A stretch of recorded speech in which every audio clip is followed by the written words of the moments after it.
Hey everyone, hi, welcome back to my channel. If you are new here, then hi, I'm Shelly and I really love books and talking about books and engaging in conversation with others about books and reading. So if that sounds like your jam as well, I would encourage you to subscribe and stick around. Otherwise, let's go ahead and get into the meat of this video, which is a haul. I should have said that at the beginning. You probably clicked on it because it's a haul. But anyways, because I'm hauling some books. I'm going to go about this slightly story time style. Wow, that was very alliterative. And here's what was happening. I've not been buying books, not necessarily on purpose, but because I've been really busy. And as things have been kind of settling in and slowing down, I started to look at my book collection with a bit of a new eyes, fresh eyes, I suppose. It's kind of like I stepped away because I started working again, got really busy, getting used to that and getting into the swing of work. And then I came back to my home life and I started looking around and realizing there was books around that I didn't really want around anymore. And I'm going to be using the Marie Kondo Spark Joy principle. So what I did was that I started to just peruse my shelves and take out books that didn't spark joy anymore. Most of the books I had read at one point or another, and there was a handful that I had just completely lost interest in. I was like, I don't want to pick this book up anymore at all. So why is it sitting on my shelves? And so I ended up making quite the pile. There was about 16 books that I decided to declutter. And typically I would give all of those books to my little free libraries because I frequent little free libraries and I want to always be giving back to that community. But instead, this time I drove down to my local bookstore that's about a half hour away that buys back books. And I gave her this huge stack of 16 books, and then I perused and found a couple of books that piqued my interest that I wanted for one reason or another. She ended up, the owner of the bookstore, or the person working at the bookstore, I actually don't think she's the owner, but anyways, she ended up taking, I think, 5 of my 16, and the rest of those books, the leftovers, are going to go to my little free libraries, which are really good books, and they're in good condition. The bookstore just didn't need them for one reason or another. So I got about half my order was paid for in credit because when the bookstore buys the books back, they give you some store credit and you can apply that to what you're buying. So about half of my books were bought with store credit. Well, there's only 5, so 2.5 of my books were bought with store credit and the other half I paid for myself. So let's actually get into what I bought. I found a copy of a book that I only own digitally, and I found the perfect copy. It has the cover that I want. It's in the edition that I want. So it's a soft cover book. That is, can you hear that? I'm not showing you. That is floppy. And it has the exact cover that I would have wanted. And so when I found this in a paperback and without deckled edges, without French flaps, the French flaps don't necessarily bother me, and in just a large oversized paperback, I was thrilled. And so here is the book. It is Hanya Yanagihara's A Little Life. I love this book. I love it so much. It was the most brutal, heart-wrenching, difficult read of my entire life, but I loved it, or I should say, and I loved it. I loved it so much. I don't know if I'll ever reread it, but I'm just so glad to have it on my shelves. And actually, my husband and I have talked quite a bit about digital versus physical copies of books or items, like a CD that you only own digitally or a book that you only own on your e-reader. That sometimes what happens is that you forget that you own it. And that can happen with physical copies too.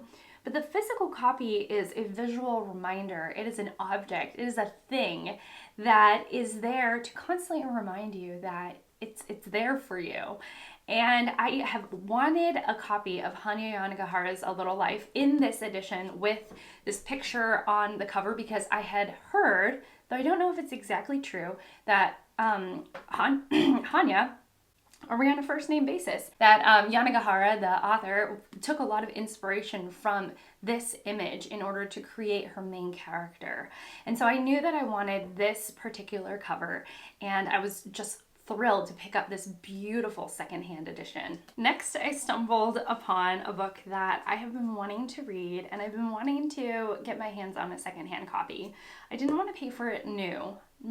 I don't know, sometimes I just don't feel like it, okay? But I ended up getting Madeline Miller's Song of Achilles.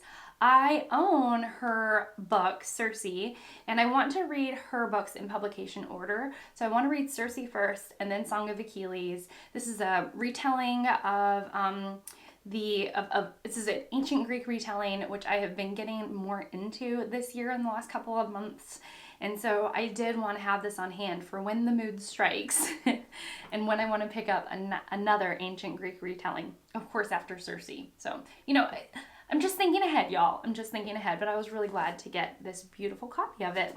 Next, I picked up a book from an author that I have just finished reading one of her other books.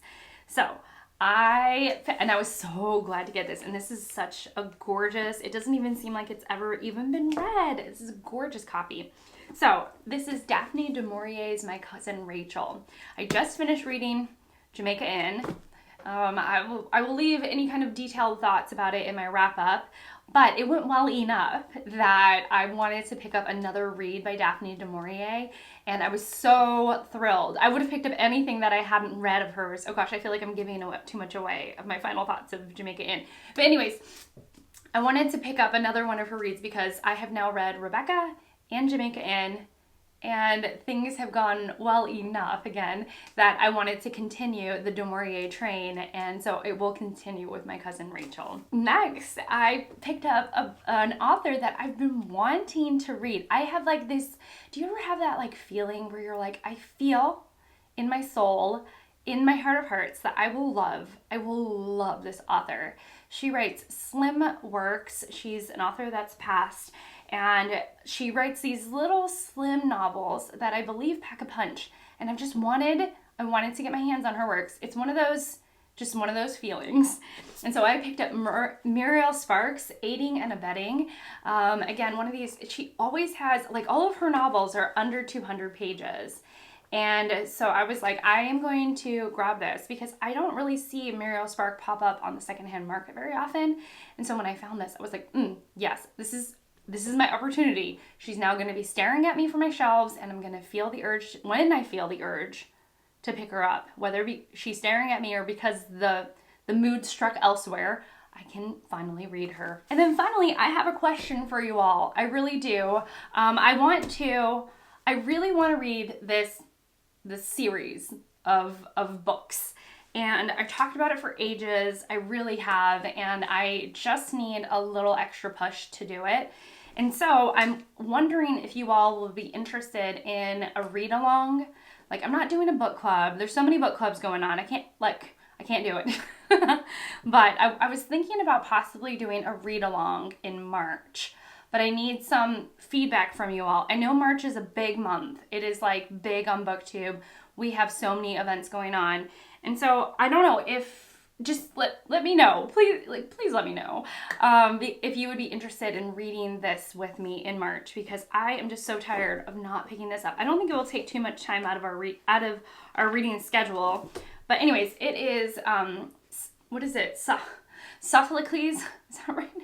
I get Socrates and Sophocles mixed up, and it's embarrassing. Okay, so Sophocles, and this is the Oedipus Cycle. So we have Antigone, Oedipus the king, and then Oedipus at Colonus, right? Oedipus, I don't really know. Anyways, this has just been on my TBR, not this version. I was like, I'm just gonna buy the Penguin version, and then I could declutter the other two that I have. This is translated by Robert Fagles. We don't have to have the same translator.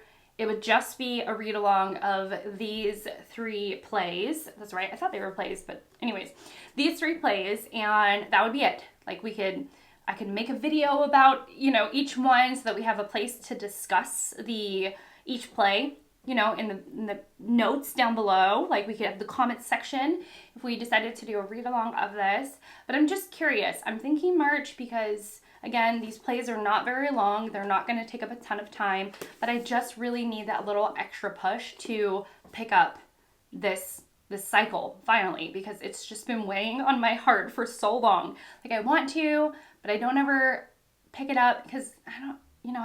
But we're stopping that now. Let me know what you think.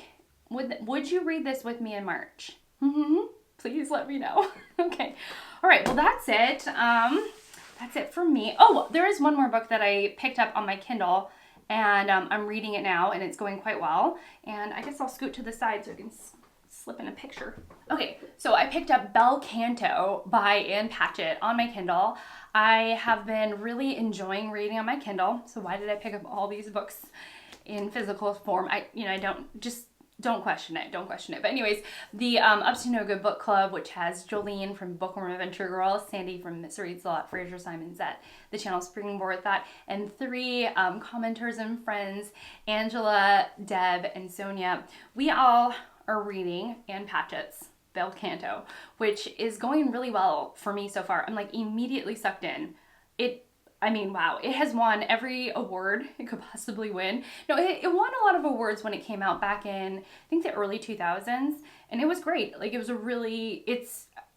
great so far. So if she continues to keep up this pace, I am a couple chapters in. There's only 10 chapters altogether, so, you know, little chunk read, and it's going really well. I don't know, I own quite a few Ann Patchett books. And of course they chose a book that I don't own, and I decided to get on my Kindle. But I'm really enjoying it. I'm really, really enjoying it. Definitely not what I expected. We'll say that. But it's great. And I think there's a movie. Is the movie any good? Anyways, let me know all the tea about, you know, Ann Patchett and Bel Canto and what you all think of her, because not you know, her the author, not her the book. Anyways, I'm clearly losing the thread of my thoughts, so I better just wrap this up. All right, so that's it from me. That's all the books that I have purchased so far. I'm so glad to have them in my life. I'm so glad that I've been not buying. I'm really in more declutter mode, and like trying to kind of weed out my collection and only keeping the really good stuff, the stuff that I love, the things that spark joy, the things that I wouldn't mind or even want to reread, and that I'm just getting rid of the books that were kind of, you know, meddling. So yeah, that's it. Okay, I'm going. This is it for me. What have you bought recently? Let me know about Ann Patchett, and also about, you know, the Oedipus Cycle. Would love your thoughts. A lot of thoughts that need to happen in the comments down below. But thank you so much for watching. Thank you so much for being here and spending this time with me. And I will see you all in my next one. Bye, guys.